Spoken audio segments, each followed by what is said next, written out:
Be careful, baby. Not tomorrow, you don't know. Samson négocie pas. Ça ne s'achète pas, papa. Samson négocie pas. Ça ne s'achète pas, papa. Samson négocie pas. Ça ne s'achète pas, papa.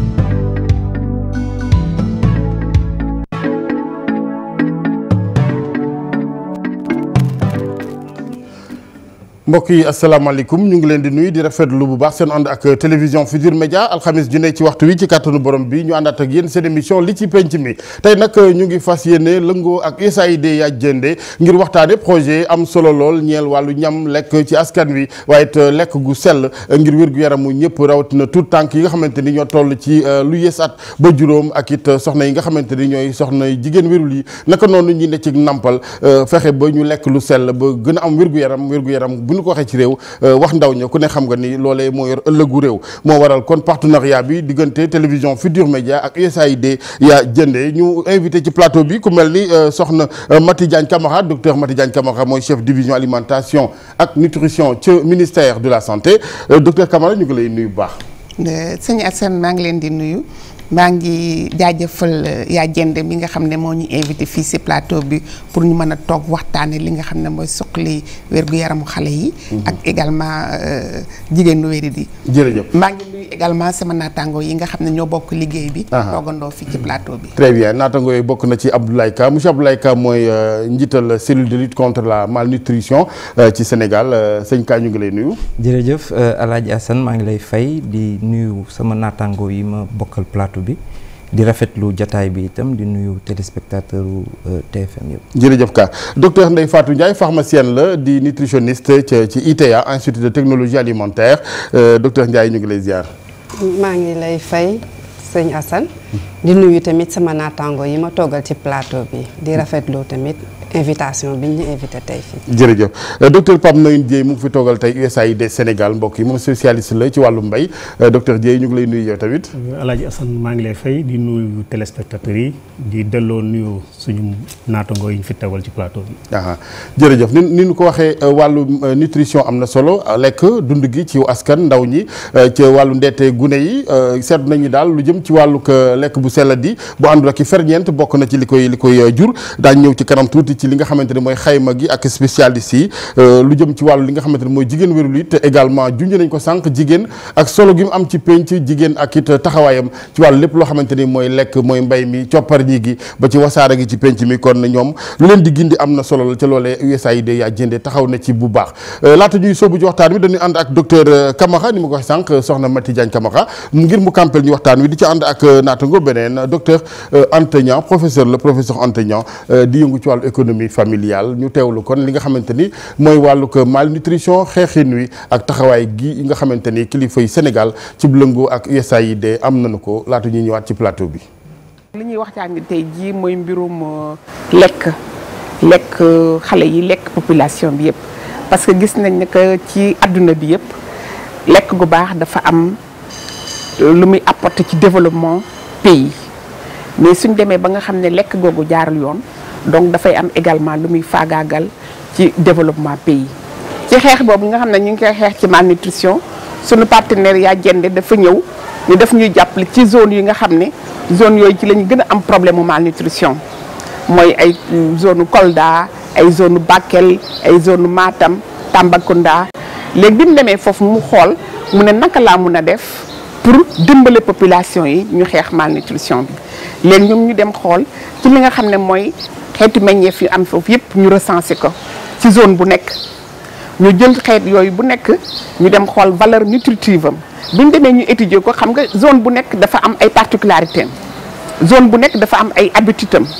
léegi nag yaa jënd mu ne man du ma changer habitude yi mais damay jël xeetu meññeent yi nekk foofu wan population bi nan ka lañ koy mën a utiliser ba nga xam ne du changer seen togg te aussi dina leen apporter lu nga xam ne mooy ferñeent yooyu nga xam ne mën na manquer surtout xale yi mën na manquer aussi femme enceinte yi ak femme allaitante. am na ay fruits yu bëri yu nga xam ne sunu maam yi xamoon nañ ko tey jii xale yi xamuñu ko ñu ànd ak yaa jënde dem nag gëstu fruits yooyu mu ngi mel ne li ci mel ne ay siddéem ay olom ay sump ay ditax ay madd yu bëri yu nga xam ne ñun xamuñu ko xale yi léegi xamuñu ko te yooyu dafa am lu bëri lu nga xam ne da ko doon apporter ci lu wàllu ferñeent yu nga xam ne dina mën a suqali développement xale bi. à partir de là ñoom la ñu dem donc xool ko ba pare defar seen livret de recette dañu xool population yi ñoom nu ñu doon lekkee ñu xool ñu ne lekk boobu kat bu ñu jëlee li ñu doon lekkee ñu yokk ci yenn xeetu meññeent yi xëy na dinañ gën a enrichir lekk bi te du changer lekku population bi nga xam ne population bi dinañ ko mën a continuer di def. léegi nag buñ jógee ci loolu man maa ngi lancé benn appel di waxaat population bi suñu dëkk suñ bëggee mu développer il faut que ñun ñu xeex li ñuy wax malnutrition parce que même au niveau international loolu ñuy wax objectif de développement durable objectif bu ci nekk buñ ko jëlee su fekkee ne xeexuñu malnutrition xëy na peut-être dina jafe pour que d'ici 2030 ñu atteindre objectif boobu. donc may lancer population yi leneen fii am nañ fi benn outil bu nga xam ne bu am importance bu nga xam ne nañu ko jël moomal ko seen bopp nañ ko jël di ko waxtaane ci seen biir gox parce que ci gox yi am na ay association de femmes di xool lu ñuy fexee di ko togg ensemble di ko jox seen ay doom ñu di ko lekk te buñ ci jógee aussi jox ko tamit waa kër gi yëpp buñ bàyyi kenn ñëpp di ko lekk. waaye USAID bi ñu lëkkaloog université ba pare ñun la ñu ñëw gis ENFEFS muy école nationale de formation en économie familiale bi nekk Dakar ñu saytu togg yi saytu ko ci wàllu ñaata temps la ñu togg yi di jëlal bañ ko saytoo ba pare xam nañ ne togg yi fu waay mën a nekk mën nga ko togg te du la jëlal temps bu bari saytu nañ tamit wàll sellaayu togg yi ba pare li ci gën a am solo dugg nañ ci biir dosage u togg yi composition bi bi ñuy jëlee composition bi da nga daan togg sa ruy rek def ci suukar rek jox xale mais xam nañ ne ruy bi mun nga ci dolli siddéem comme mun nga ci dolli màdd muy yeneen ferñeent yoo xam ne xale bi soxla na ko te population yi ñu bëri xamuñu ko woon.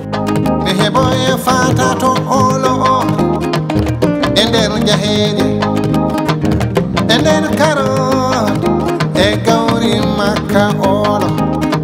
mango e tamate haakoji no ñeɓeday te ɓamtirinani nere e papaye mi halanma holko vitamine a rokkata en rokka cellal balli men cellal gite men cellal sukaɓe walla ɗumen habde ñabuji ko wayno yontinoje tami e ndogu reedu hayo jam ari an debbo cowiɗo wudude ñameji ene walluma ha kisa e jam hayo jamari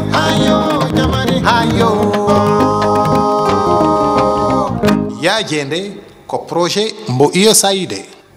Yajende projet USAID laajte xaako gi lu ne ngi ci mbokk yi ak dimb ji buy bi nebedaay Dakar madd ni ngeen ko déggee c'est des produits locaux xam naa du ñàkk tey sekke na ngeewe ni summi ma waaye lekk naam ngir suur lekk ngir am wér-gu-yaram lekk ngir sag màggaay bañ a mel ni duut sow nekk ci ñeent fukkeel at ñu foog ni ñaar fukk nga am ak yeneen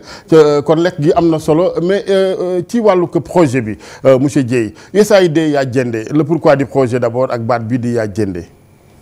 jërëjëf El Hadj Assane boo fàttalikoo juróom-ñeenti at ci ginnaaw 2008 amoon na fi ay jafe-jafe yu bëri pour jot ci lekk yi nga xamante ni ñu ngi ko doon jaay ci àdduna bi. parce que dañu jékki-jékki njëgu lekk yëpp yokkoo bi mu yokkoo am na ay dëkk yu bëri yoomoon ay yëngatu ci loolu ci la gouvernement américain ne jël décision ni nan lay jàppale réew yi bi mu ne nan lay jàppale réew yi ñu def benn initiative boo xamante ni pour suqali dund gi ci àdduna bi lay doon ci loolu mooy initiative ba moom la ñu tuddee Feed the Future biñ ko defee ñu ne Sénégal ci lan la ñu mën a liggéey fekk aussi Sénégal am fi ay enquêtes yu bëri yu ñu defoon yu wane woon jafe-jafe yi ñu am ci lekk ci yenn gox yi mooy di malnutrition ci loolu ci la ñu tàggatee liggéey projet bi liggéey ko pour mu liggéey ci gox yooyu jàppale nit ñi nekk ci gox yooyu pour que dund gi mën a teew dund gi nit ñi jot ci dund gi nit ñi mën koo jëfandikoo ni mu waree te dund gi nekk dund gu sell dund goo xamante ni dina yokk wér-gu-yaram mais aussi dina tax nit ki mu taxaw bu dëgër ba mën a liggéey li muy liggéey ci loolu la ñu tàggate Yadiendé bi ñu tàggate Yadiendé comme dëkk yooyu ñu ko def maanaam dëkk yooyu mooy Matam région de Matam boo jëlee département de Bakel région de Kédougou région de Kolda donc ci loolu lañu jëlee décision ñu ne bu ñuy def projet bi nan la ñuy def ba nga xamante ni ñi nga xamante ni ñoo nekk ci dëkk yooyu dinañ ci gis seen bopp ci la ñu tànnee baat boobu ñu naan Yadiendé muy baatu pulaar boo koy tekki bëri nay tekki mais mën nañ ci jàpp rek benn mooy naataange donc loolu mooy Yadiendé di projet boo xamante ni comme ni ma ko waxee li muy saytu mooy nan lay liggéeyee ci gox yooyu pour yokk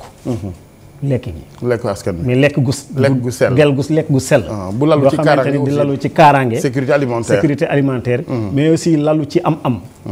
parce que boo nee sécurité alimentaire rek du question nga joxe lekk mais laaj na aussi nga am yokkute ci sa am pour mën a jënd yeneen i xeetu lekk yoo xam ne da nga koy boole yi nga yore. très bien ku ne am ni activité dina ñëw ci kanam tuuti ak yow ci li nga xamante ne loolu nga leen permettre bu weesoo lekk gi ñu mën di yëngu aussi pour am boobee waaye docteur Ndiaye gis nañ ko produits locaux yi la ngir ñu xam njariñ li faaw ñu am xam-xam boo xam ni moo nuy wax ferñeent yeeg nañ ko ci war a jëlee ca bu ñu ne ITA aussi xam nañ foofu lay yëngu ci wàllu gëstu bi lan nga ñu mën a dolli ci produits locaux yi ak nanu liggéey ak yéen ITA ba jariñoo dëgg lépp lu ci ay ferñeent ay complément. waaw jërëjëf Alaaji Assane donc ba Yadiendé jógee ñëw ni dafay jàppale askan bi ITA tamit dafa taxaw ànd ak moom ndaxte loolu rek moo ñu tax a jóg ITA donc ba ñu ñëwee dañu dem ca zone ba daa dee xool la nit ñi di lekk def dans genre inventaire daal saytu lépp li nit ñi di lekk foofu xool ko ba ñu ànd ak seen ñun d'accord ak ñun ñu dellu siwaat cette valeur nutritionnelle bi ndax looloo ñu yitteel naka la nit ñi di amee une bonne nutrition ba ñu xoolee valeur nutritionnelle bi ñu ne lii war nañ ko mën a améliorer yokk ci yeneen yu nga xamante ne mi ngi ci gox ba parce que lépp lu ñuy def day nekk ca gox ba dafay am lu ñuy améliorer plat yi ñuy lekk tamit ca gox ba lañ koy jëlee ya ca gox ba la ñuy jël seet yi ñu mën a améliorer ñu jël leen yokk leen ci bu ñu ko ci yokkee tamit dañuy xoolaat valeur nutritionnelle produit yooyu ñu defar plat yi ñu defar léegi nag suñu paree ci loolu du ñu ñëw rek delloowaat leen ko dañuy daal di def test sensoriel seet jël ay nit benn panel daal di ne leen seetal leen mais panel bu entraîné la nag dañuy tàmm def loolu ñoom ñu daal di ñëw xool ndegam produit bi kat par exemple bu dee ako la ndegam bii lañ daan lekk bu dee est-ce que saf-saf ba nga xamoon est-ce que moom nga ciy saf-saf ba tey est-ce que amul changement est-ce que lii bu ma ko dugalaatee ci population bi dinañ ko mën a lekk léegi suñu defee loolu ba pare ba nga xamante ni résultat yi concluant na ñu daal di koy jël nag delloo ko ci population bi nag buñ leen ki delloo nag dañuy ñëw ak formation bi nga xamante ni moom la ñu tàmm di def ànd ak ñoom defandoog ñoom wan leen fa ñuy jëlee produit très souvent ñoom ñoo koy bay sax waaye dañu koy safantal léegi nag ñu commencé ànd ak ñoom di leen suivre ba nga xamante ni ñu ngi koy dugal ci seen lekk te buñ koy dugal ci seen lekk itam ak ñeneen suñu yeneen naatangoo dinañu mën a xool ndegam mi ngi améliorer seen nutrition. te dañ koy gis. xam ni xel na ni par exemple ruy bañ daan def ak dugub ak maïs rek. war nañ ci mën a def lu mel na nebedaay. war ci def carotte. war ci def buy. te yooyu day dooleel seen doom. seen lekk. su dooleelee lekk bi. dina ko dooleel protéine lipide glucide yooyu yenn xeetu lekk la mais fruits forestiers yeeg ñoom carotte ak yooyu dañu am solo lu ñu am muy ferñeent yi nga xamante ne duñ ko faral di gis ci li ñuy lekk. yokku ko ci li ñuy lekk dina tax population bi mën a jot. ci ferñeent yooyu. très bien amuloon ay résistance ci njëlbeen. bi ngeen ñëwee ngir liggéey ak ñoom ci fànn woo wala li ko gën a yombal mooy li ngeen fa bàyyi ces plats locaux là mais ne leen rek dañuy renforcer dañuy yokk ferñeent. waaw en fait lu ñuy njëkk def inventaire bi dañ leen di dugal ci biir ba pare ba ñu ànd ak ñun ci liggéey bi ndaxte lépp ci njalbeen nga koy defee. pour éviter résistance yi justement. léegi ci njalbeen suñu ñëwee. ñu commencé liggéey la ñuy liggéey yëpp dañ koy def ak ñun parce que par exemple carotte ba ñu siy def wala buy ba peut-être dañ ko ci daawul def rek mais dañ koy lekk. ok peut-être xamuñu ni war nañ ko ci mën a def. waaye yooyu boo leen waree ni war nga ci mën a def. wan leen njëriñ bi muy am ak ñoom. togg kook ñoom lekkandoog ñoom danañu xam ne. seen njëriñ la. et puis ñu xam yi war a ànd. waaw te ñu xam yi war a ànd. waaye nag El Hadj Assane maa ngi lay wax nit ñi. population yooyu ngay gis. ñu xam li ñu war a lekk lañu. parfois nag. day am tuuti ay yenn tabu yeeg yenn kii yi nga xam te ne dafa ancré ci population bi mais dinañu xam ni. lii nii baax na ci wérgu yaram. très bien jërëjëf docteur Ndiaye ba ci kanam sëñ Ka maa ngi wax ne yaa jiite cellule bi nga xam ne mooy xeex wàllug lekk gi nga xam ne gu sell di la guy jur xiibon ak yeneen bu ngeen gisee projet bu mel ni USAID yaa jende teew xam naa da ngeen di applaudir des deux mais monsieur Ka. jërëjëf El Hadj Assane. wax nga dëgg vraiment ak projet bi duñ ko accueillir vraiment ci ak espoir bu bëri. ndaxte xam nga ni gouvernement du Sénégal dafa taxaw ci xeex xiibon xeex xiibon nekk na ci priorité yi nekk ci biir plan Sénégal émergent. yàgg nañ itam ci gis ni que nutrition question wu développement la nutrition pour mottali li ak dolli ci li docteur Mati Diagne Camara wax sànq nutrition duñ ko war a gis comme investissement. dama bëggoon rek taxaw ci benn exemple bu simple boo xam ni mi ngi aajo ci wàllu développement cérébral wu xaleel. diggante balaa muy juddu ba ba muy am ñetti at mën nañ wax études yi wane nañ ni que lépp foofu lay xew maanaam xale bi njëriñam bu mu nar a am bu màggee ça se joue ci moment boobu 0-2 ans parce que 0-2 ans principalement ci la synapse yu bëri di développé wu au niveau du cerveau te foofu dafay nekk moment boo xam ne objectif bu ñu am ak gis-gis bu ñu am mooy du ñu war a optimiser nutrition wu xale bi ba nga xam ni dina jot ferñeent yu mu war a jot yëpp ba nga xam ni cerveau bi dina mën a pare pour que xale bi bu amee ñetti at bay balaa muy dugg case di tout petit fekk ni que cerveau bi pare na balaa muy dugg préscolaire balaa muy dugg école ba nga xam ni Sénégalais bi ñuy am koo koy téye croissance économique suñu réew loolu bokk na ci vision bi nga xam ni moom la gouvernement bi am léegi bi ñu gisee projet bu mel nii xam nga ni que Sénégal dafa am benn programme itam boo xam ni ñi ngi koy tuddee programme de renforcement de la nutrition boo xam ni dafay wër fu mu toll nii 400 communes yoo xam ni du ñuy dugg ci gox-goxaan yi di délivrer ay services de nutrition maanaam di peser xale yi di topp seen màggaay di xelal itam yaay yi. projet bi xam nga bu mu ñëwee dafa ñëw ni yaa jënde dafa ñëw ni damay dem fi nga xam ni foofu la xiiboon bi gën a tar. ñu ni ko ay la yoon foofu de ku ñu ci jàppale wax dëgg ñu jël parce que ku xam département Ranérou ak département Matam niveau en 2008 niveau de malnutrition yu ñu amoon woote woon nañu pour collaboration woote woon nañu pour aussi partenaires yi bu ñu ñëwee aligné wu ci besoin wu dëkk bi yaa jënde loolu la def par départ ci suñu plateforme bi nga xam ne moom la gouvernement bi teg ñëw dolli ci li nga xam ne am na solo trop tey te nga xam ne ñi ngi koy bokk ak askan wi fu ñu toll nii. yaa ngi wax baatu alignement dafay tekki ne harmonisation am na ak yëgoo. ndax wolof nee na yenn kati xëddeen dañuy yëgoo. waaw li rafet ci yaa jënd yàlla dafa def ni suñu bureau yee dend. mur moo ñu séparé donc ñoom bu ñu ñëw ak projet bi waxtaan nañu balaa ñuy agsi. rax ci dolli ñu ñëw ñu dend bureau ñu partager base de données yi partager expérience yi ñu am partager outils yi nga xam ni Sénégal développé na ko ci biir ci wàllu xeex xiibon ak ministère de la santé parce que ministère yi fi nekk nii yëpp membre CLM lañu. loolu mooy du ñu ñëw fekk déjà gouvernement Sénégal tëral benn kuréel boo xam ni. dafa boole ñi nga xam ni ñëpp am nañ wàll. ci wàllu nutrition. am nañu ci liggéey boo xam ne war nañ ko def. donc ñun duñ leen accueillir. les bras ouverts. te yombalal leen liggéey bi itam. très bien jërëjëf sëñ Ka docteur Camara sànq yaa ngi ñuy ubbil waxtaan wi lan lañ mën a xaar ci projet bu di mel yow en tant que kilifa gi jiite division alimentation ak nutrition ci ministère de la santé. lees mën a xaar ci projet bu ni mel est-ce que gis nañu résultats yi ci de façon concrète. boobaak léegi. jërëjëf Alaaji Assane donc ñi ngi encore di remercier yaa jënde mi nga xam ne moo ànd ak ñun di def liggéey bu mel nii léegi nag ñun ministère de la santé. ñun suñu mission mooy wér-gu-yaramu askan bi. et ku wax wér-gu-yaramu askan bi di nga wax développement pays te xam nga pays bu développé rek dafay am jàmm te ci biir loolu wér-gu-yaram bi dafa am ñu nga xam ne mooy cible yu nga xam ne ñoom bu xew-xew amee ñoom ñooy gën a vulnérable mooy surtout xale yi. ak li ñuy wax jigéen ñu wérul li ak jigéen yi nàmpal. léegi yaa jënde bi mu dikkee daal di ànd ak ñun daal di ñun kat gis nañ ne que Sénégal am na gox yu nga xam ne daal malnutrition bi dafa am doole te malnutrition bi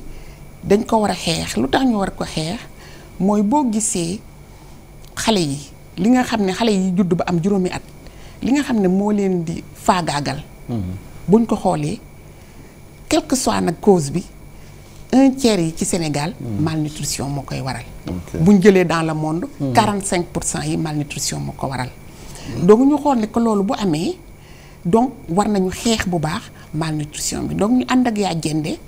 xool Sénégal gaa buñ jëlee Sénégal globalement xëy na peut-être malnutrition bi mën nañu wax ne que taru fa. mais nag dafa am ay disparité lu ñuy wax ay disparité ay zones yu nga xam ne foofu la ndóol bi gën a feeñe ëppee doole donc mu ne nañ ànd ak ñoom dem ci gox yooyu ñu saytu xool ba xam ban mécanisme la ñuy jël pour mën a dimbali xale yi pour ñu assurer seen màggaay bu baax donc niñ ko waxee sànq biñ demee ñu xool ñu ne xale yi kat ñii seen lekk dafa doyul ci benn côté wala seen lekk dafa jaarul yoon daf li ñuy wax équilibré dafa équilibré wul léegi ñu xool ne que xale yooyu buñ leen dimbalewul xëy na peut-être dina jur leneen ñu ne nag nañ xool ci biir dëkk bi lan moo fi am lu nga xam ne dëkk bi xam nañ ko parce que soit ñi ngi koy bay wala en tout cas ñi ngi koy gis ci àll bi ñu ne nañ xool loolu buñ ko xoolee étudier ko ba xam ne lii kat lan la leen di apporter parce que xale pour mu màgg il faut mu lekk bu baax li ñuy wax lu koy tabax mooy aliments constructeurs yi lu nga xam ne moo koy jox doole énergie bi mooy aliments énergétiques yi lu nga xam ne également moo koy aar ci yenn feebar yi mooy li ñuy wax les aliments protecteurs yu nga xam ne ci sels minéraux yi ak vitamines lay jóge léegi nag bu ñu demee ñu ne il faut que bu ci nekk meññeent bu ci nekk ñu saytu ko pour xool lan la mën a apporter xale ci loolu donc ñu xool catégorie ferñeent yooyu bu ñu xoolee catégorie ferñeent yooyu ñu xool li xale yi li dëkk bi tàmmoon di lekk ak li ñu tàmmoon di jox xale yi ñu ne nañu xool lan lañ ci mën a dolli ci li nekk ci dëkk bi pour mu gën a riche pour xale bi gën a am li ñuy wax ferñeent yooyu nga xam ne moom la soxla pour màggaayam léegi sama naataangoo bi wax na ko dafa am importance parce que xale bu juddoo ba muy am juróomi at mën nañ ne xale bi am na 90% cerveau ku mag donc xam nga diggante boobu bu fa tolof amee rek dafay impacter ci li ñuy wax performance développement cognitif xale bi donc performance scolaire yi donc aussitôt buñ ci deful dara day daal di nekk lu nga xam ne dañuy daal di jur ay xale yu nga xam ne dañuy màgg ak taar boobu te xam nga loolu day impacter négativement ci développement réew mi donc bi ñu àndeek ñoom ñu xool loolu ñu def ko donc ci xale yooyu ba pare service de santé yi nga xam ne ñoo nekk sur place aussi ñoom bi ñu demee dañu ànd ak service de santé parce que demuñu rek liggéey sel dañu liggéey ak service de santé yi nga xam ne ñooy saytu wér-gu-yaramu population bi mais également impliquer population bi parce que boo fuggee borom kër dugg ci këram te peut-être nuyuwoo ko wala laajoo ko nu muy toogee. dëgg la xëy na peut-être boo ko indilee même or sax xëy na peut-être du xam valeur or boobu. donc biñ ñëwee ñu ànd ak ñooñu waxtaan ak ñoom ba pare expliquer leen aussi li ñu bëgg a def. lan mooy njëriñam ce qui fait que ñoom it ñu daal di adhérer. très bien mooy yëgoo gi moo waxoon sànq rek d'ailleurs c'était la question bu ma ci doon dolli ndax appropriation bi day am. est-ce que am na wala déet parce que nit aussi boo ko bëggee indil njëriñ am na noo koy indee bu ca bokk ndimbal da cay fekk loxol borom daal. fekk loxol borom donc appropriation boobu am na. parce que population yi ci seen bopp gis nañ njariñ bi parce que service de santé yi nga xam ne ñi ngi nekk foofu ak également programme de renforcement de la nutrition bu nga xam ne moo ñuy jàppale ci li nga xam ne moom la ñuy xeex ci biir communauté bi gis nañ ne que xale yooyu buñ leen defee ci régime boobu bu ñuy natt seen wér-gu-yaram ci façon périodique wala buñ jaaree hôpital pour benn feebar wala pour ñàkku ñu nattaale seen wér-gu-yaram gis nañ ne que ñu ngi am amélioration et dem na ba sax jigéen ñi ci seen bopp ci biir gox yi dañuy dajaloo ci seen mbootaay yooyu ku nekk indi dara ci meññeent yooyu ñu toog waxtaan togg ko séddale ko xale yi ñu lekk xam nga loolu déjà ñoom it ñu lekk ci parce que xale moom bala nga kaa saytu wér-gu-yaramam il faut que ci biir ëmb yaayam ñu saytu wér-gu-yaramu yaayam bu wér-gu-yaram bi jaaree yoon lekkam jaar yoon dinañu am espoir que xale boobu bu juddoo également dina judd ci juddin bu normal. tout est lié c'est-à-dire que ki ëmb bu wérul li mu ëmb du wér. te bu koy nàmpalit également du ko mën a nàmpal ci meew moo xamante ne moom la soxla donc vraiment c'est toute une chaîne am solo loolu monsieur Dieye yaa ngi koy junj sànq am bi ndax naam lekk baax na waaye àddina comme ñëwuñ fi pour lekk kese dañ fay ñëw pour aussi mën a jariñ suñu bopp ëllëg am loo xamante ni dina doon lu ñuy mën a nappi ëllëg du ñu dëkk rek ci di nangu ay jën am bi da ci am solo naka ngeen koy jaarale ba ñooñu askan wi di mën a yëngu seen i activité bopp yu leen di jural ay revenu. jërëjëf Alaaji Assane kooku Yajende bi mu ñëwee comme ni ko sama naatu ngoy waxee dafa lëkkaloo ak ay structures yu bëri. boo xoolee lëkkaloo nañu ak ñi nga xam ñooy gëstu waa ITA dañuy gëstu waa laboratoire université waa école polytechnique supérieure polytechnique dañuy gëstu. waa ISRA dañuy gëstu. lëkkaloo boobu lan la woon ndaxte bu dee da nga bëgg a liggéey. ci mbirum lekk ak dund gëstu daf ci am solo parce que li ngay indi ci loolu la ñuy def ba nga xamante ni ci lay gën a bari ci la ñu liggéeyee ñoom ci li ñu naan meññeef yi nga xamante ni dañ cee def ay ferñeent mooy li ñuy wax culture biofortifiée boo jëlee tey maanaam boo jëlee patate bi gëstukat yi fexe ba mu am vitamine A bu doy nga jël dugub tey ñu fexe ba mu am fer bu doy nga jël ñebbe noonu loolu bi ñu ñëwee buñ koy jaarale ci population yi dañu liggéey aussi ak ñi nga xamante ni ñooy def mbirum wasaare xam-xam boo jëlee tey ministère agriculture DRDR yi ñoom ñooy liggéey ak population yi tàggat leen parce que am boo ko bëggee jox nit mu nekk ci nit ki des ci nit ki li ci gën a am solo mooy nga tàggat ko kooku nit ñi sax dañ koy wax dañ naan balaa ngay jox nit ki jàngal ko mu napp donc loolu ci affaire boobu lañ njëkk a def beneen affaire bi ñu def mooy boo jëlee gox yooyu dafa sori xaw a sori fi nga xamante ni fi la ñi nga xam ne la ñu tudde secteur privé nga xamante ni yenn jumtukaay yi ñoo ko yore dañ ko xaw a sori donc défi bi ñu amoon beneen bi mooy nan nañuy def ba jumtukaay yëpp maanaam xam-xam mais maanaam produit yi nga xamante da nga koy bayee maanaam produit yi nga xamante ni da nga koy jëriñu pour defar say farine nag yooyu nan la ñuy def ba lëkkaloo ñooñu ak population yi ci la ñu demee aussi liggéey ak population yi tànn lu ñuy tudde agent prestataire de service ñoo xamante ni ci seen biir la ñu nekk ñoo xam dañ leen di dimbali pour ñu mën a jot ci produit yooyu kooku mooy beneen mbir bi ñu def beneen bi ñu def mooy dañu ñëw aussi liggéey ak li ñu tuddee gouvernement locaux yi ndaxte dëkk bi mënoo fee def lu mën a loo xamante ni dina yokk wala dina jëm ci kanam te lëkkaloo ñu tuddee gouvernement locaux yi maanaam maire yeeg communes yi ba nga xamante ni ñooñu aussi dañ ciy dugal seen loxo dinañ ci dugal seen loxo ci nuñ ci dugalee seen loxo ci planification bi. ndaxte tey jii boo demee Matam nga dem benn commune document bi njëkk bi nga xamante ni moom mooy tax nit ku ñëw mën a dimbali gox bi kooku document de planification sécurité alimentaire et nutritionnelle. donc ñooñu aussi dañ leen a jàppale ba nga xamante ni 44 communes yi ñu liggéeyoon yëpp am nañu document boobu. ku ñëw di leen jàppale di nga jaar ci foofu. day fekk ñu def diagnostic ba noppi xam les principaux besoins. xam besoins yi xam lan la nit ñi soxla te nit ñi la ñuy waxtaanal. beneen bi mooy aussi yokk-yokk bi li ci gën a am solo dañu ni yokk-yokk bi ci boo jëlee mbirum xiibon ak lekk. bu baax jigéen ñi ñoo ci gën a am solo parce que jigéen ñi yaay yi ñooy toppatoo doom yi. yaay yi ñoo mën a xam ndegam doom ji lu mu soxla xiif na wala xiif ñun papa yi dañuy yeewu dem wuti duñ fa nekk mënuñoo aar mënuñoo xool yenn yi donc moo tax ñu liggéey ak jigéen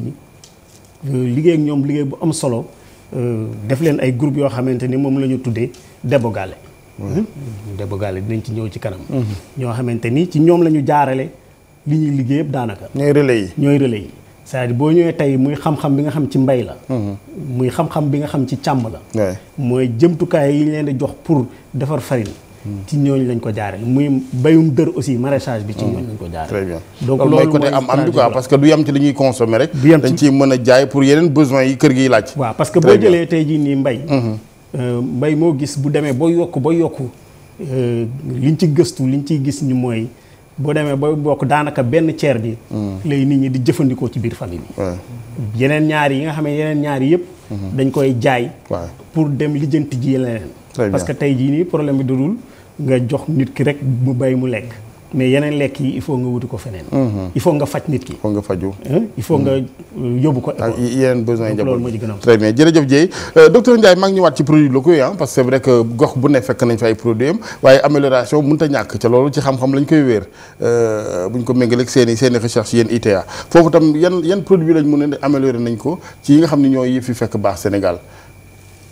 waaw parce que dama jël exemple gerte gi rek du ma baykat mais léeg-léeg ma dégg ne am na xeetu njiw bu nu génnee boo xamante ni laajatul nawet ab temps de mois et cetera.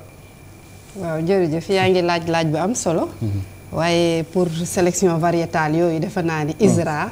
ñoo gën a xarañ que man que pour tontu ci. waaye effectivement. am na ay variétés yu bëre yu ñu génne kii wax na ko léegi patate douce à chair orangée bi. biofortification bi dugal fer bi ci dugub bi ñuy lekk yooyu yëpp am na fi. waaye ñun amélioration bi ñuy def mooy amélioration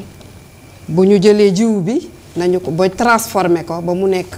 plat bu mu war nit ki war a jëfandikoo. donc si noonu la ñuy améliorer ma jox la rek exemple farine yi nga dinañuy togg ay farine pour ruy leen. waaye farine yi léegi. bu weesoo celle gi ci nekk dinañ ci def ay légumes ak ay fruits ci biir c'est des ba pare dañ koy togg comme yeneen farine yi te farine yooyu ñoom ñu ngi koy mën a defaral seen bopp mu nekk benn xeetu amélioration beneen ba tamit mooy par exemple bu ñu jëlee meewu chèvre yi parce que xam naa ni côté boobu bëri na ay meew ay nag ay chèvre ak waaw béy yi ñu jël béy bi daal di ñëw ITA ñu defal leen formation te loolu dina améliorer li ñuy yore dootu nekk meew bi dañ koy jël rek naan ko ñu ñëw def formation ñu daal di ciy def fromage chèvre waaye xoolal bu ñu ci defee fromage chèvre ñoom seen bopp dinañ xam ne ñun kat dinañu indi valeur ajoutée ci suñu produit bi ndaxte lii dootul meew rek bu ñuy naan waaye ñun sax amoon nañu suñu bopp suñu fromage waaye leneen da ciy judd ndaxte bu ñuy defar fromage bi dañu daal dee gis ni ñun am nañu fromage waaye ba ñuy defar fromage bi li ëpp ci meew bu ñu yoroon ndox la léegi bu ñu gisee loolu kat seen xel dana dem ci leneen ndax ñoom très souvent bu ñuy nàmpal seen doom yi au lieu ñu nàmpal leen rek ak ween bi dañuy daa dee ni déedéet dafa mar naan waaye bu ñu defee fromage boobu te leneen moo leen ci dugaloon. mooy pour améliorer bañ a jël meew bi rek di ko tuur wala di ko naan. léegi dañu gis ne nag meew bi ndekete yoo li ëpp ci meew bi ndox la kon boog ñoom jaratul ñuy jël meew bi di ko jox ndox mi. di ko jox seen doom yi. xam nañu ni kon ci biir meew bi. am na ndox rek la. donc mu am solo lool formation yooyu ñu leen di defal. parce que dinañ ci jàngale. leneen dinañ ci mën a améliorer. produits yi nekk autour de. xam ni war nañ ci mën a lekk. waaye tamit dinañ ci jàng beneen xam-xam xam ni am na njëriñ li ñuy tuur wala li ñuy wuti feneen mi ngi ci li ñu am ba pare. waaw très bien c'est-à-dire que dafa mel ni dañ kuy repousser ay limites bu njëkkaan on se contente du peu mais léegi da ngay gis ne dañuy repousser limites yi xam ne daal xam-xam moom boo gëstoo rek da nga jëm kanam. waaw y a des produits dérivés comme vous dites à valeur ajoutée loolu mooy que ni yamatoo rek ca fa la limite yi yamale woon jamono ñoom maam. déedéet parce que gis nga patate douce à chair orangée bi léegi nii ñi ngi bay beneen bi. mais ñu ci bëri jiw bi la ñuy wuti. te nag ñu ngi koy loolu yëpp ñu ngi ko war a jaajëfale suñu naataango yi nekk ISRA yi nga xamante ne ñu ngi gëstu vraiment di saytu chaque jour nu ñu améliorer kii yi nu mu tudd semence yi donc ñun nag ITEA yooyu nag la ñuy jël indi ko seet ka saytu ko defar ko ay plat yu nga xamante ne ba ñu leen analyser valeur nutritionnelle bi mucc na ayib sell na bu pare mën nañ ko transférer te nag benn goût wala odeur du ci changer. la nga amoon daal lañ lay delloowaat mais bañ la ko delloowee améliorer yokk ci ay ferñeent dafay gën a riche rek ci sa wér-gu-yaram monsieur Ka ci wàllu yaatal gi aussi lawal gi d'abord benn loolu yéen la war cellule bi ci topp xëy na wàllu moyen aussi mënul ñàkk je pense à l'ITEA par rapport à ces ay jumtukaay yi muy xëyee waaye it hôpital yi fexe ba mu gën a vulgariser wu bañ a yem rek ci ñeenti gox yooyu donte ñoom it bokk na ci ñi ko gën a soxla. waaw tout à fait Alaaji Assane je pense waxtaan bi fu mu toll actuellement dafa poser aussi question bu am solo. maanaam ci wàllu souveraineté alimentaire. ak wàllu système alimentaire ci biir suñu gox dëkk. xam nga sama naataango bi Pape Dieye lu mu décrire tout à l'heure mooy naka la ñuy fexe ba nga xam ni du ñuy lëkkale offre ak demande. du ñuy susciter demande fenn créer offre boo xam ni dina mën a répondre li ñu ciy soxla. léegi ñun xam nga ci biir nutrition bu ñëwee dugg ci biir ci diggante boobu ci biir système alimentaire bi dafay am objectif ni damay ñëw pour xool naka lay système alimentaire bi di def ba nga xam ni objectif yi ñu am ci jële xiibon Sénégal dinañ ko mën atteindre. ci wàllu xiibon tout tànk yi ci wàllu xiibonu jigéen yu wérul ci wàllu anémie ak yooyu yi nga xam ni gis nañ ko fi tey xam nañ ni que mu ngi suñu kanam ak ci yi nga xam ni aussi ay maladies non transmissibles yi nga xam ni itam système de santé bi mi ngi xeex pour xool naka lañ ko fiy jëlee léegi xam nga loolu dafay poser question wu dialogue politique dialogue entre plus différents secteurs bi ci jëkk mooy suñu waxee ci wàllu avant même ñu produire naka la ñuy choisir semence yi nga xam ni moom la ñuy produire semence yi ñuy produire foog ñu waxtaan ak secteur agricole pour ni ko ñun kat dëkk bi comme anémie daf fi bëre te anémie bi bëri na trop région Sédhiou wala région Tambacounda foog ñu fexe ba nga xam ni suñu amee dugub boo xam ni biofortifié nañ ko nga xam ne am na fer ñu prioriser ko yóbbu ko foofu foog ñu commencer foofu waxtaan bi ci wàllu patate douce à chair orangée bi ñuy produire au nord naka la ñuy mën a def ba nga xam ni dinañ ko mën a tasaare bu ñu jógee ci wàllu loolu production dinañ jëm ci wàllu transformation nga xam ni foog ñu seet suñu ko pour mën éviter perte yi surtout parce que suñu fekkee ni toog nañu produire ba pare transformer wuñu ko conserver wuñu ko pour mën ko distribuer ba ñu àgg ci consommation foofu la ñuy perte lu bëri loolu nag Sénégal fu ñu toll ñun CLM du gis-gis boobu duñ ko bokk ak secteur yëpp ba génne benn politique bu bees boo xam ne daaw fekk na ñu valider ko ba pare damay taxaw rek ci ñaari piliers yi maanaam li nga xam ni moo téye vision wu politique bi ñu am nutrition bu njëkk bi mooy fexe ba nga xam ni dinañu mën a produire am ay produits yoo xam ne à haute valeur nutritive maanaam li ciy nekk ci ferñeent dina mën a répondre ci besoins yi ñu am par rapport ak améliorer état nutritionnel population yi ak beneen tànk pilier bi nga xam ni moo lalu ci wàllu tarification transformation conservation et cetera léegi ñun nag bu ñu jógee ci piliers yooyu nga xam ni daf ñu yóbbu ci naka la ñuy amee état nutritionnel optimisé pour les populations duñu toll ci passage à l'échelle lu ñuy wooyee passage à l'échelle américains yi suñu mbokk américains yi di ko wax scaling up nutrition maanaam nutrition léegi duñ ko bëgg yóbbu fu ne nutrition duñu bëgg mu nekk élément au cœur du développement loolu moo tax ñu expérience wu Yaay Jënde bi dafa nekk expérience boo xam ni lu ñuy woowee expérience pilote la parce que ñoom wan nañ ñu te tey ji ni duñ toll ci capitalisation maanaam fexe ba nga xam ne naka la ñuy jàngee ci expérience bi ba nga xam ni suñ koy jël ba ko tasaare résultats yi ñu ngi fi voilà résultats yi xeex na bu baax xiibon gi ci zone yi bu yëngu c'est pourquoi j'ai parlé de moyen toilette parce que aussi da nga koy mbir mi état boo vulgariser wul yaatal quand même exactement voilà moyens ak yi on risque de les perdre quand même effectivement moyens yooyu loolu moo tax ñuy waxu capitalisation ñu nag ñoom fu ñu toll ni boole ci moyens yooyu duñ ko définir aujourd'hui ci benn plan stratégique mooy lu ñuy woowee plan stratégique multisectoriel de la nutrition nga xam ni da nga am 12 ministères yoo xam ni bu ci nekk am na plan d'action pour les 5 prochaines années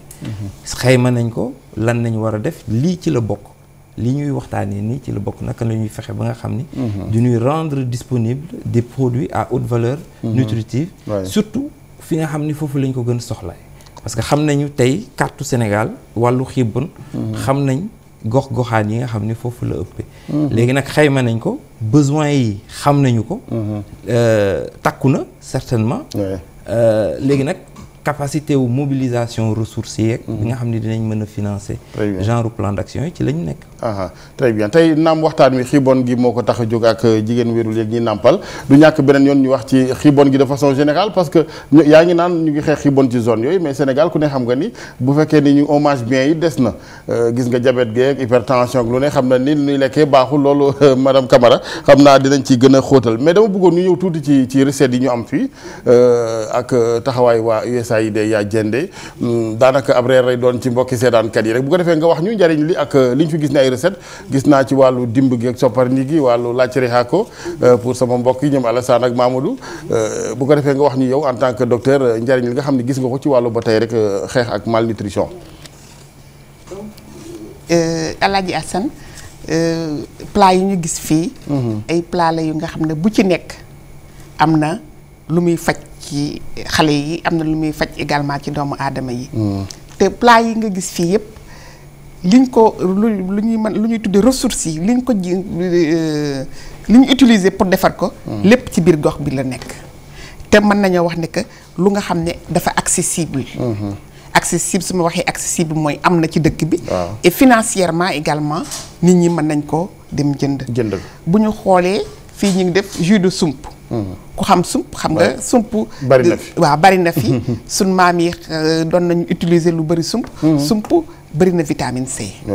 te xam nga xale pour mu màgg il faut que xale dafay bari yëngatu donc il faut que mu lekk lu nga xam ne daf koy indil énergie boobu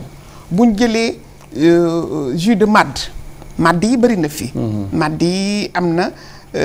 par saison la gaa mais bu amee day bëri ba nga xam ne mën nañ ci defar ay jus mën nañ ko defar aussi congeler ko denc ko ba nga xam ne période bu nga xam ne amul aussi dinañ koy mën a utiliser te loolu baax na ci xale yi mais baax na également ci population yëpp te xam nga togg yi nga gis fi day tax sànq am na ci loo dugg mooy ñaari forme malnutrition yu ñu am ñaari forme malnutrition mooy xiibon ak lekk bu nga xam ne dafa bëri wala dafa déséquilibré ba nga xam ne dina jur loolu nga xam ne moom lañ tuddee tey jii ay maladies chroniques moom pour dire que ñun actuellement dans le monde de façon globale mais surtout ci suñu pays en développement yi dañuy jànkonteeg li ñuy wax le double fardeau de la malnutrition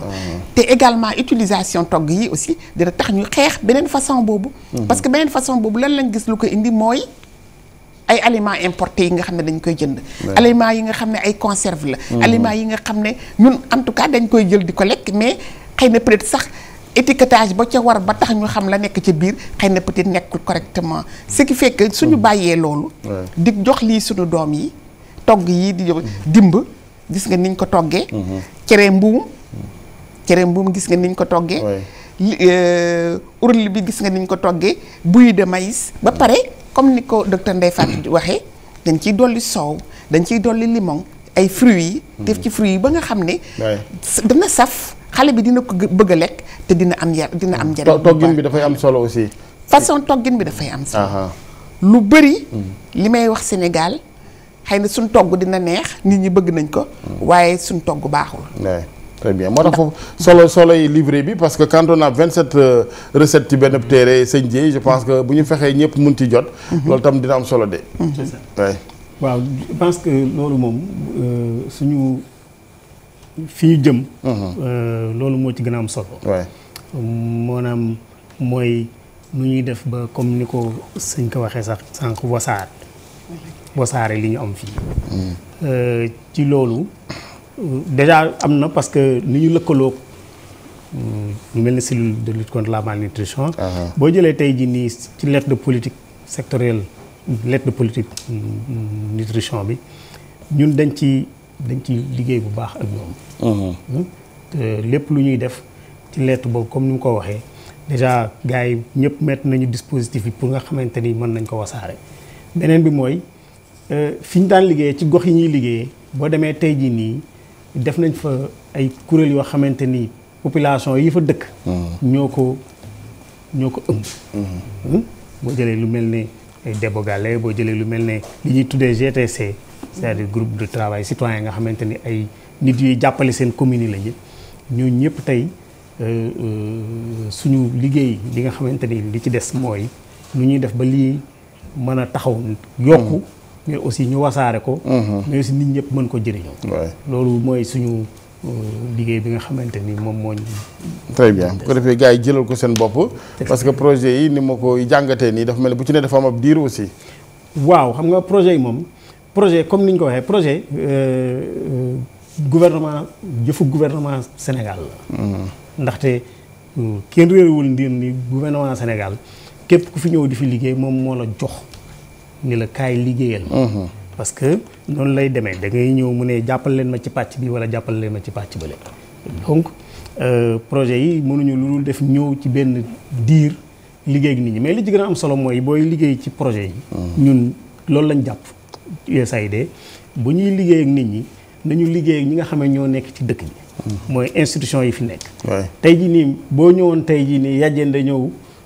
ñu liggéey rek indi suñuy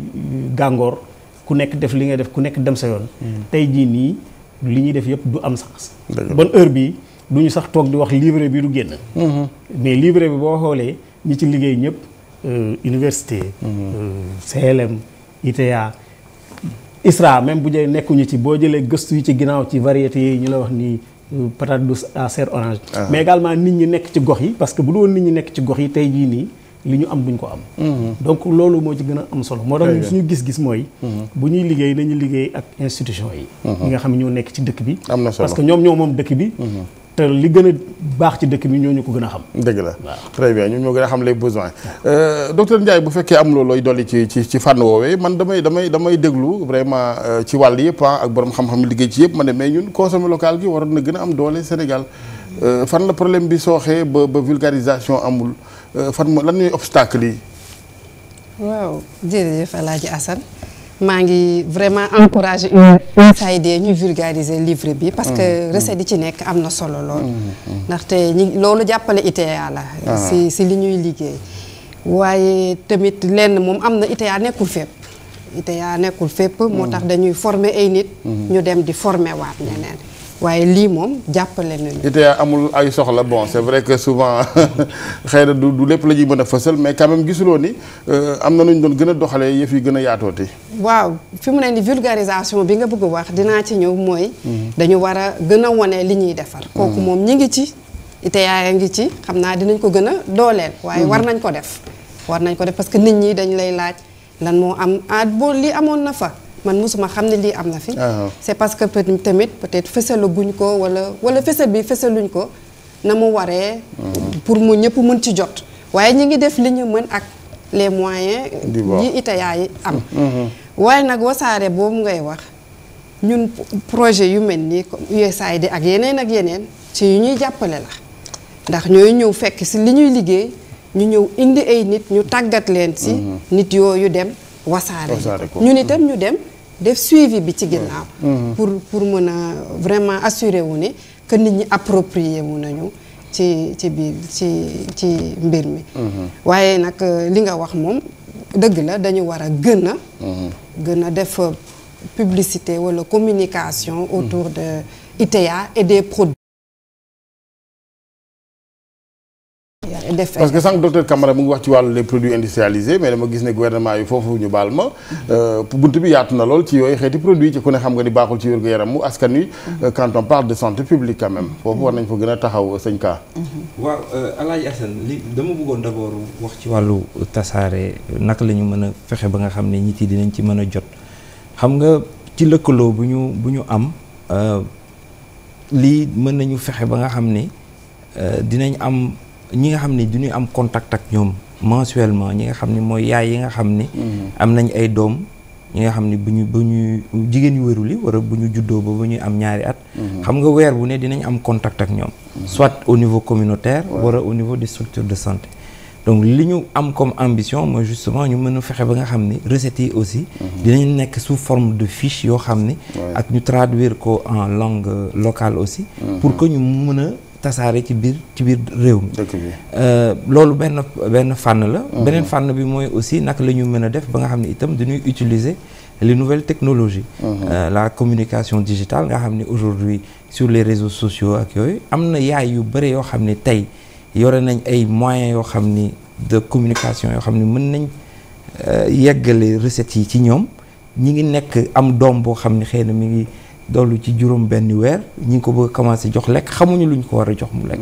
donc lii yëpp ci suñuy innovation je pense am nañ ay idées yoo xam ne ñi ngi def ay plans stratégiques par rapport à la communication pour àgg fa presse bi itam dina ci am rôle am naa Alaaji Assane moom duñ ko nar def champion wu nutrition inchallah loolu moom inchallah mais beneen question bi nga posé ci wàllu suñu système alimentaire encore ma dellu si ci système alimentaire bi sur les questions de naka la ñuy fexe ba nga xam ne tey li ñuy lekk wóor na noonu que day am jeexital soo ko xoolee dëgg bokk na ci d'abord ñu am information bi recherche maanaam xam nga balaa ngay jël benn option politique il faut nga am wala stratégique il faut nga am ay firnde yu leer li nga xam ne mën nañu wax individuellement bu ci nekk wér-gu-yaram waaye léegi jam ay combinaison la gras bi ñuy lekk suukar bi ñuy lekk xorom bi ñuy lekk et cetera source yi dafay varier source su suukar source su xorom source bu ñu xam bu ñu xamul et cetera loolu moo tax yaakaar nañ ni que ci ni ñuy décrire suñu système alimentaire bi aussi am nañu ay laboratoire de recherche yoo xam ne aussi war nañu xool naka lañ leen di kàttanale ba nga xam ne aussi naka industrie secteur agriculture secteur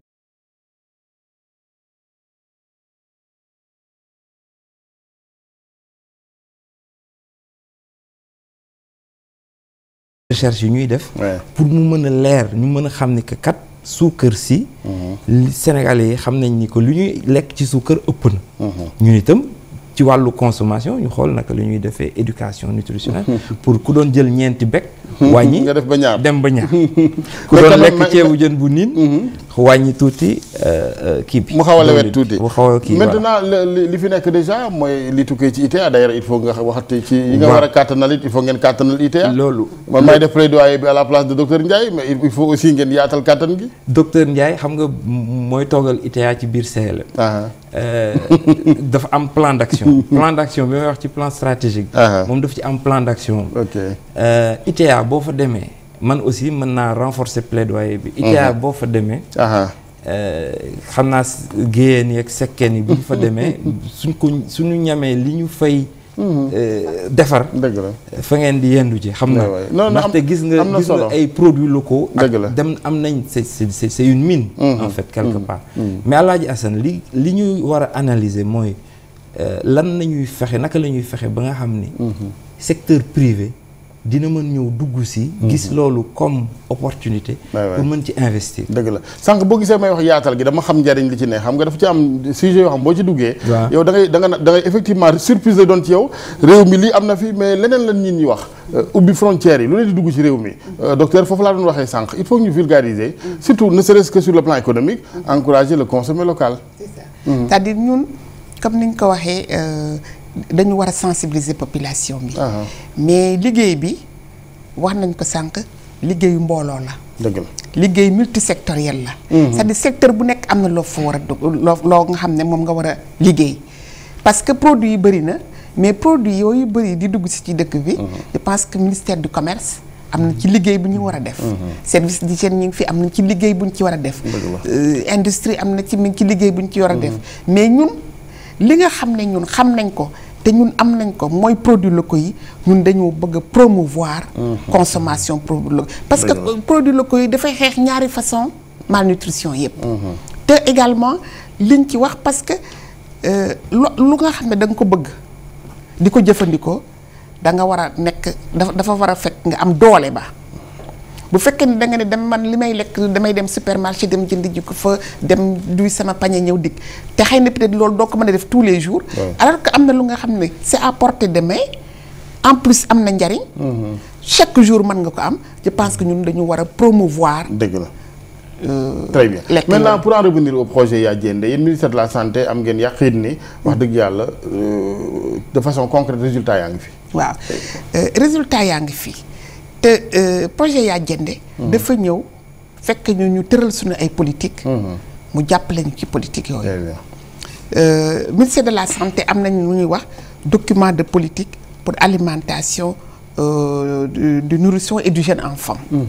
te ci biir politique boobu Yaa Diendé daf ñuy jàppale ci communication bi parce que xam nga xale moom dundam lekkam dafa am yoon yu nga xam ne depuis organisation mondiale de la santé ñoom ñoo ko tëral ne xale nii la war a lekkee te Yaa Diendé rek ñuy jàppale ci loolu xale bi bu juddoo ba am juróom benn weer xale bi soowu yaayam rek lay jël du jël leneen soxlawul ndox parce que sànq war nañ ko boo jëlee butéel bi nga def ko meewu yaayam ba mu fees dell nga bàyyi ko mu noppalu tuuti da ngay xool 9/10 yi mooy lekku xale bi du moins 1/10 bi du moins mooy lekk ko xale yi 9/10 bi yëpp ndox la donc ñoom ñu ñuy jàppale ci communication bi yaay yi di leen wax ne que dee leen nàmpal seen doom yi te ci biir nàmpal boobu aussi ñu ngi ñuy jàppale aussi ci li ñuy wax action essentielle yu hygiène yi c'est-à-dire hygiène bi daf ci am solo léegi nag ñun li nga xam ne moo ci gën a am importance mooy bu xale bi amee juróom benni weer nga xam ne moment boobu xëy na soowu yaay bi rek doyatul dañoo war a commencer dugal yeneen lekk problème mu malnutrition yi ñu am yëpp ci période boobu lay commencer parce que yaay yi duñu xam yan façon lekk la ñu war a dugalal seen doom bu ñu dëkkee ak moom ruy boo xam ne ruy kese la ndoxee ab xiibon lay doon te li ci gën a nekk am problème mooy que xale yi dañ leen di bàyyi ci kër yi bàyyi leen ak jànq yi ci kër yi toggal li ñu toggal leen ruy def ko ci biberon ba xëy na biberon ba du jaar yoon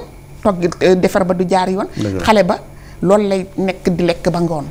xëy na bu nàmpaatee mooy yaay ji ñëw te loolu aussi bien milieu urbain que milieu rural parce que milieu rural aussi gis nga jigéen ñi dañuy dem liggéey donc bu Yaa Diendé dikkee jàngal yaay yi ne leen kat seen doom bu amee juróom benn weer ba nga xam ne dañ ko war a dugalal yeneen lekk xoolal li ngeen di gis ci marché bi jënd leen ko ngeen jël lii jaxase koog lii même xale bi bu ngeen ko bàyyee noonu lool rek mën na doy ci lekk ba tëral ñu ngi ci njeextal waxtaan wi docteur Dieye ci ëllëg gi maintenant xam naa ni mënees na xaar ci USAID yeneen projet yeneen i taxawaay ngir lii bañ a dakk waaw Alaaji Assane boo jëlee projet bi résultat yi mu am dafa am solo gu toll ne ñun ñu ngi ci xalaat bu baax ndax boo jëlee solo gi moom njëkk am mooy boo jëlee jigéen ñooñu ñuy wax ñi nekk ci goxu Matam Bakel Kolda ak Kédougou boo jëlee bu dee xam-xam bi ñu leen dolli am na mais li ci gën a am solo mooy jumtukaay yi leen jox tey jii nii boo jëlee dañu demoon jigéen bu nekk ñu jox la par exemple ay lu mel ne bëy wala ay xar wala ay ginaar loolu dafa dem ba jur ba nga xamante tey jii nii boo jëlee am na daanaka 10,000 familles yoo xamante ni ci loolu lañ nekk. dem na ci ba nga xamante ni association des maires du Sénégal lëkkaloo naag projet bi pour continuer wasaare loolu. donc ñun ci loolu la ñu ni bon nan la ñuy def ba projet bi mën a dem ci kanam donc ci loolu la ñu tëggaat beneen programme. boo xamante ni tëgg nañ ko ba pare biñ ko kayit gi nga xamante ni moom mooy génn pour wax gars yi pour ñu ñëw compétir. génn na semaine passée. très bien donc pour yeneen juróomi at. bon ci même lancé bi lay doon. bon duñ ci sori ci même lancé parce que xam nga projet aussi. dafa laaj boo amee ay résultats bu dee résultats yi dëgër na. am na ñoo xam ne jàpp nañ ci pour mu dem. dafa laaj nga xool demaat beneen étape. nga demaat beneen étape xool aussi yan yi nga xamante ni moo ci ñàkk yi nga xamante ni des na. nga tëgg foofu. maanaam nga jàpp foofu pour xool parce que noonu ngay dëgëralee programme yi. dëgg la sinon boo continuer di def daanaka di defaat li nga doon def. mën na am nga am résultat. mais mën na am aussi da ngay nekk ci benn place. loolu def sur place baaxul loolu moo tax def sur place baaxul. moo tax programme bu bees bii nii dañuy bàyyi ñi nga xamante ni ñoom ñoo war a compétir ñoom ñooy ñëw wax ñu nu ñuy doxale parce que il faut ñu bàyyi ñooñu il faut ñu bàyyi la ñu dem fa ci gox yi ñuy liggéeyee. xool fu ñu toll résultat yi fu mu toll ak lan moo manqué ak ci lan la ñu war a def ak ñan la ñu war a liggéeyee ndool pour gën a dem ci kanam. jërëjëf docteur Dieye xam naa kàddu yu mujj yi rek docteur Ndiaye sëñ Ka ak docteur Camara ma ne su la bañ a junj koor gi ndax dëgmal nañu ko xam naa du doon xibaar bu neex sekkee na njaween yi am nañu ko jàpp samedi ji mais gën caa yeex dimanche moom gars yi du ñu rëcc fenn buñ ne koor docteur Ndiaye nag wax ne lekk gi foofu sax la ñu war a gën a soxlaa lekk gu baax de di nga gis ku jógee ci koor defe naa ni sa yére yëpp da nga koy dem tappiwaat. waaw loolu moom am na waaye xam nga koor dañuy wàññi repas yi ñetti lañ daan am koor day ñëw ñu am ñaar léegi peut-être nit ñi peut-être góorgóorlu ci dog bi bañ a lekk lu niin trop bañ a foog nii rek dama war a remplacer rapidement la ma perdroon yëpp waaye lekk consistant lekk ay fruits ba pare nag xaar naan ndox bu bëri xaaraat nag peut-être au minimum 2 heures de temps bañ dog rek lekk ceeb boobu moom vraiment baaxul c'est pas recommandé parce que mën nga bàyyi waa tuuti sa organisme mu adapté wu waa tuuti lekk waaw xaw ka tàmm léegi nag après nag nga ñëw ci repas bu consistant bi toujours ñu xaw a éviter trop sucré trop gras ba pare nag dugal fruits ak légumes yi féculents yi naan ndox bu bëri am na solo waaw très bien projet Yaye Diendé di kàddu yu mujj yi di nga fi dégg yëpp ak livret beeg taxawaay gi ci ñeenti gox yi nu lim Matam Kolda Kédougou Bakel waaw man daal damay rafetlu vraiment seen initiative parce que comme ni ma ko waxee woon jàppale ITA la ITA mënul nekk fépp vraiment yu mel nii daf ñuy permettre ñoom ñi nga xamante ne ñooy agent yi nekk tout le temps en contact avec les populations ñu def li nga xamante ne ITA waroon na ko def peut-être di junju rek sama naataango yi ma bokkal plateau bi CLM division ci nutrition bu santé ñu ñuy indil seeni agent tamit ñu leen di former parce que ñi ngi def yu mel noonu di ci yëngu mais doon na baax ngeen ñëw ITA ñu tàggat leen ci yu bees yi ñu yore pour que ñu gën a mën a wasaare vraiment loolu laa amoon jërëjëf docteur Ndeye Fatou Ndiaye ñu koy gërëm sëñ Ablaye laata ñuy tëj sax am na ku may signaler ci seetaankat yi wàllu moulin à mil yi ak farine bi ci gox-goxaat yi bu nu gënee mën a saytu ne na machine yi sinon yenn ruusitu weñ yi day àndaale ak farine bi ci loolu xam naa ne problème de matériel ak yooyu la waaw maintenance ak yooyu gars yi suñu mbokk yi gérer moulin yi bàyyi ci xel ndax foog naa ne farine moom àndul ak weñ loolu dëgg la et je pense que suñuy dugg ci système alimentaire bi encore question production ak contrôle bi. ama contrôle dafa am solo loolu moo tax tout à l'heure ma doon waxu importance su recherche. Suivi évaluation am na mais recherche aussi am na. léegi nag xam nga ni que toll nañ situation boo xam ni itam état bi mënul nekk fu ne. comme nuñ ko waxee parce que mën nga dugg ci gox-goxaan mën nga dugg ci koñ. boo xam ne am na fa benn machine. mais yaakaar naa ni suñuy waxu sécurité sanitaire des aliments. chaîne bi yëpp la ñu war a xool. pré-production ba bu ñuy àgg ci. bool bi war a ci assiette bi chaîne bu ne nag duñ ko war a matérialiser étape bu nekk niveau bu nekk lan mooy risques yi parce que analyse u risque itam dafa baax xam nga ñu ngi wax tey wàllu xiibon ni mais ak malnutrition ak alimentation mais analyse u risque itam duñ koy di def au niveau du codex au niveau de plusieurs structures pour mën a xam itam yan risque la ñu am suñu dëkk bi su fekkee ni tey jii nii ak choc yu ñu mën am muy changement climatique et cetera foog ñuy mën a daal di farlu parce que àdduna bi léegi ni muy doxee gaaw na gaawaay boo xam ne foog ñu mën a sóoraale yëpp anticiper yëpp ba nga xam ni daal souveraineté alimentaire dinañ ko mën a assurer. mais souveraineté moom bay dundee rek la koy may. c'est-à-dire il faut gars yi di consommer local. effectivement mais consommer local bi xam nga frein yi mu am dafa bëri disons défi yi ci nekk dafa bëri premier défi bi mooy enclavement et gis ngeen programme yi nga xam ni tey jii ni gouvernement bi teg na ko pour justement désenclaver et gis nañ aussi exactement ak PUDC et cetera gis ak Puma gis ngeen léegi itam beneen aspect bu am solo mooy positionnement wu agriculture avec grand A ci suñu modèle économique bu ñu am lu ñu am yaakaar pour fileeg 30 ans loolu yëpp mooy wane ni justement nag ñun ñëpp a war a adapté wu pour mën a xool justement ban offre la ñuy indi par rapport à cette volonté politique loolu moom dama ci bëggoon insister pour kii koor gi dinaa ci ñëw léegi mais balaa may àgg ci koor gi même rek ma ci Yaay Jënde parce que vraiment li mu wax dafa am solo léegi suñu collègue bi ndaxte c'est vrai que projet bi su demee ba expérimenter dara am une approche pilote bu joxe preuve ñun considéré nañu que suñu responsabilité la ñun ñu jël ko capitaliser ba pare wéyal ko quoi ba pare tasaare ko loolu moo tax ñu dugal ko ci plan stratégique bi et ñu fu mu nekk nii comme nee naa leen ñoo dend suñu équipe yi nii la ñu lëkkalooyee pour justement ñu def transfert bi pour li nga xam ne lii yëpp lu muy debbo gàlle muy initiative yi ñu am au niveau communautaire yëpp ñu bañ ci perte dara ba pare itam duñu woo suñu yeneen partenaires yi ñu am muy muy JICA muy Banque mondiale muy PAM UNICEF et cetera pour won leen itam li nga xam ni Yaay Jënde def na ko ku ñu ci mën a ñëw jàppale aussi pour ñu mën ko kii nu mu tudd ci sax passer à l'échelle comme on dit à l'échelle du pays. Très bien léegi fi may mujjee mooy ci koor gi parce que xam naa Alaaji Assane yow foog ma jox non man ragaluma koor nag non dama lay jox benn tuyau rek boo xam ni ci wàllu alimentation durant le koor jëlal carte de visite wu ñi léegi bés bu ne rek nga yónnee leen SMS ñu jox la benn menu waaw ak recette yeeg du ko war a doon voilà benn menu pour xëdd parce que selon nga nekk première décade wala deuxième wala troisième bu ci ne am noo war a lekkee bu ci nekk dafa am noo war a lekkee dafa am looy soxla am na solo boo juumee nag jël ko troisième bi yenn yi du am jeexital bi nga en tout cas maa ngi lay gërëm sëñ Ka mos naa jaar ci benn l'hôpital nutritionniste bi jox ma reer ma xeeb ko loolu mu ne ma en tout cas lii la nit war a lekk ma ne kon de Sénégalais yi li ñuy lal ci bool yi ci kër yi foofu fu ñu jëm docteur Camara kàddu gu mujj gi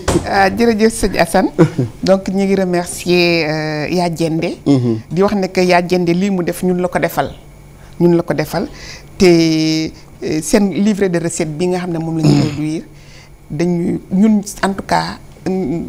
ci wàllu santé dinañ ko jël def ko suñu moomeel di ko liggéey ak